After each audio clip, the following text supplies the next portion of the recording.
നമുക്ക് കൂടുതൽ കാര്യങ്ങളിലേക്ക് കടക്കാം. എന്തായാലും ഈ ചടങ്ങ് ഔപചാരികമായി ഉദ്ഘാടനം ചെയ്യുന്നതിന് വേണ്ടി പ്രശസ്ത സംവിധായകനായ അദ്ദേഹത്തെ നിങ്ങൾക്കറിയാം. പണ്ട് മുതലേ സ്ക്രീനിൽ വളരെ സുപരിചിതമായ പേരാണ് എബ്രഹാം ലിങ്കൺ.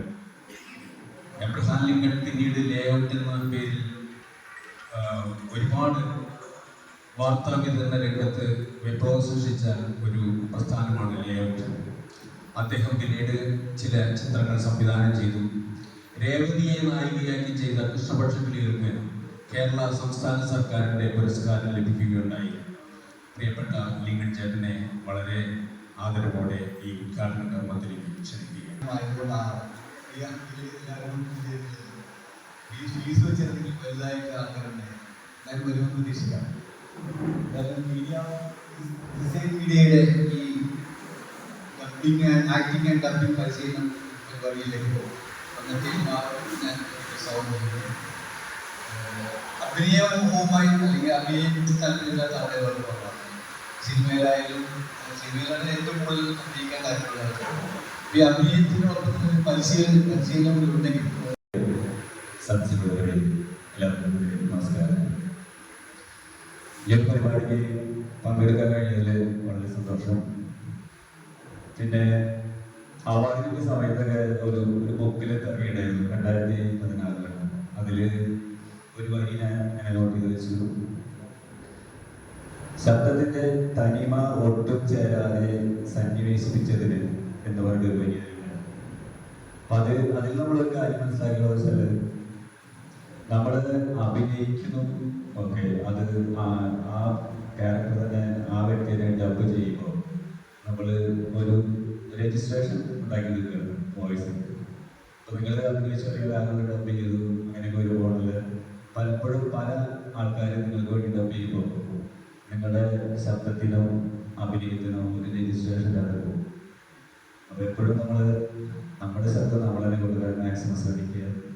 അത് മോഡുലേറ്റ് നിൽക്കാനുള്ള ഒരു കല അതിനുള്ളിലുണ്ട്. അത് പെട്ടെന്ന് തന്നെ ഉണ്ടാക്കിയെടുക്കാൻ പറ്റില്ല.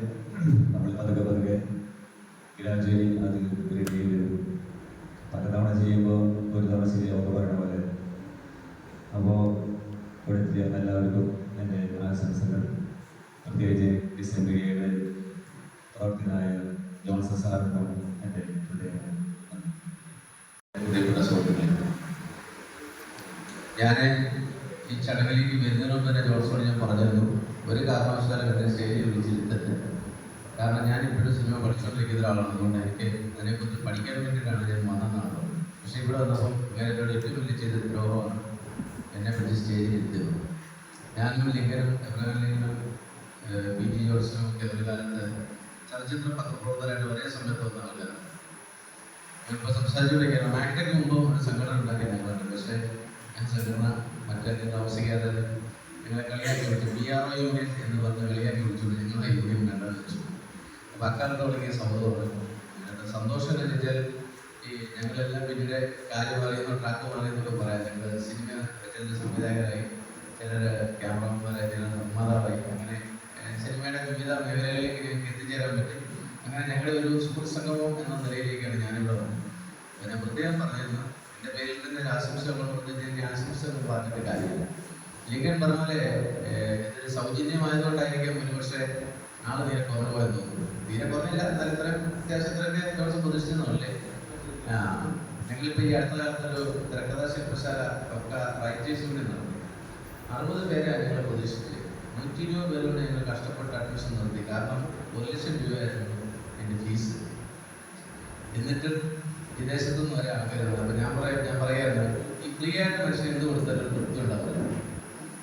കാശ് കൊടുത്ത് വാങ്ങിക്കുമ്പോഴേ നമുക്ക് തൃപ്തി ഉണ്ടാവും. അതുകൊണ്ട് ഇനി മുതലൊരു പ്രോഗ്രാം നടത്തുമ്പോൾ സൗജന്യം വേണ്ട എന്ന് ഞാൻ കൃത്യം ഓർമ്മിക്കുക. കൂടുതൽ പ്രത്യേകിച്ച് ഇങ്ങനെ പറയാനല്ല, ഈ ഏരിയ വെച്ച് എടുത്തിൻ്റെ റിസോഴ്സ് അല്ല, ഏരിയ വെച്ചിയുടെ അടുത്ത റിസോഴ്സാണ്. അങ്ങനെ അതുമായിട്ട് ബന്ധപ്പെട്ട് എന്തെങ്കിലും ആരെങ്കിലും വന്നുള്ളൂ. പക്ഷെ ഒരു ദിവസം നല്ലൊരു അഭിമാനമുള്ളൂ. കാരണം ഇത്ര വലിയ സംവിധായകരുടെ കൂടെ നല്ല കലാകാരന്മാരുടെ കൂടെ ഇരിക്കാറുണ്ട്. ഭയങ്കര സന്തോഷം. ഞാൻ വിഷുകാരി എന്നാട്ടോ പാടാൻ വീട്.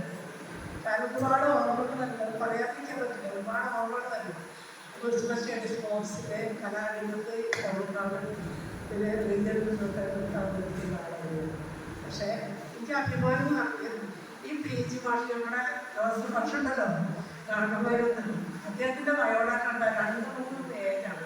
അങ്ങനെ അദ്ദേഹത്തിനോടുള്ള കൂടുതൽ അടുപ്പായി, അദ്ദേഹത്തിന് കൂടുതൽ റെസ്പെക്റ്റാണ്.